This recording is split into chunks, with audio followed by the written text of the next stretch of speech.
Welcome back, folks, to my YouTube channel. I am your host, the Mighty Bjorn, and today I have for you with this Armored Warfare replay, PvE Hardcore Operation Phalanx. I will be featuring Grim Mike with his Tyrant 6, and myself with the M113 ACAV in a Tier 4 matchup. And we'll talk here a bit about the ACAV. Once I give you a look of the vehicle here, it is just a basic... Realistically, it's just a basic box with wheels, tank tracks, and yeah, that's about all I can say about the M113. Not one of my most favorite vehicles in the world, but it is a reliable, rugged vehicle, and it is easy to maintain and work on. That is actually my experience from when I was in the service, even though I didn't really deal with the M113 a whole lot. But I actually dealt with it a little bit more than the Bradley. Black Company. This refinery is a valuable strategic asset. The Lions of Neckweil want to blow it up to send a message to the locals. Stay alert. So what I will do is I will cover this M113, the ACAV variant, and I will talk a bit about just the plain M113 here in a minute. The M113 ACAV, Armored Cavalry Assault Vehicle, was a field modification pioneered by ARVN troops in 1963 during the Vietnam War. ARVN troops utilized a large number of M113s from the U.S. Army, mostly used as battlefield taxis, but at times it would also be used as a light tank or tank destroyer, based on its armaments and things of that nature. It was realized early by ARVN troops the various weaknesses in the design, especially from heavy machine gun fire. So plates would be added to the hull, as well as gun shields to the various machine guns that was mounted to the vehicle. A few additional machine guns would also be added as well. Additional armor will be also added to the bottom of the hull to increase the protection from landmines. Finally, in 1965, the M113 ACAV was adopted by the U.S. Army, and a new kit was set for full production for the M113, which would feature the new plates and the increased landmine protection for service in Vietnam. The M113 ACAV in Armored Warfare features the M40 106mm recoilless rifle. Just bear with me, there's probably going to be some confusion here, as it's actually in-game labeled as a 105mm recoilless rifle.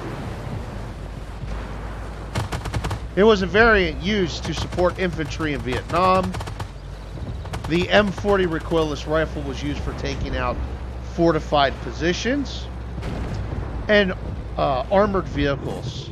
The bore of the M40 recoilless rifle was technically 105mm, but was commonly referred as 106 to prevent confusion with other tank munitions and recoilless rifle munitions of 105mm caliber. So that's the story behind that.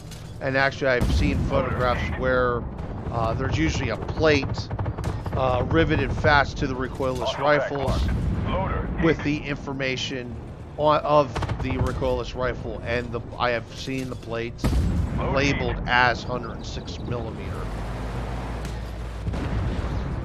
even though it is 105. The M113 itself was a vehicle developed by Food Machinery Corporation. I'm sure there's a little confusion there about that. Let me get into a little bit more detail. Food Machinery Corporation mostly dealt with making pesticides and pesticide-type sprayers, but during 1941, they were actually commissioned to design an armored vehicle used for amphibious operations, as well as forwarding capabilities. This is where they would diversify into making military vehicles, and later down the road, they would actually design the M113. The M113 is a fully tracked vehicle constructed out of welded aluminum plates. The M113 has 5 road wheels with the idler wheel at the rear and the drive sprocket at the front. This is because the 6V53T 6-cylinder diesel engine is mounted in the right front of the vehicle with the driver on the left. The engine produces 275 horsepower, giving this 12.3-ton M113 a power-to-weight ratio of 22.36. That's actually pretty damn good. And as you can see here, the vehicle is quite pippy when it comes to get up and go. The M113 would begin its service in 1960, and while generally most of the M113s in U.S. service have been replaced, the vehicle still enjoys service with a large number of countries around the world and has seen a large number of conflicts and wars as well. So there you go, folks. That is the history of the M113 and the M113 ACAV. I couldn't dive too deep into this vehicle because there's actually really a lot to say just within U.S. service. Mind you that the vehicle was adopted in 1960. I enlisted in 2003, and the U.S. Army still had a large number of M113s in service. But anyway, folks, that's the end of the replay. Let's bring up the results really quick for you here. I would do 10,638 damage. I spotted no enemy vehicles and unfortunately only destroyed one.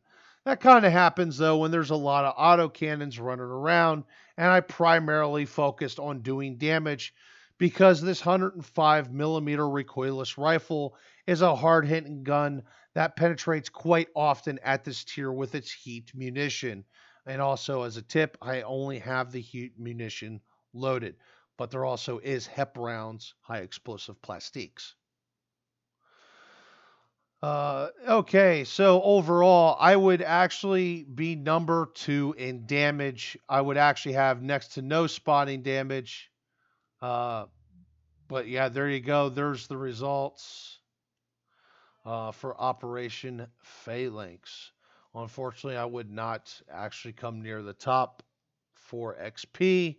But that being said, this was a typical tank destroyer game, and that's how I use the M113 ACAV as a sniper.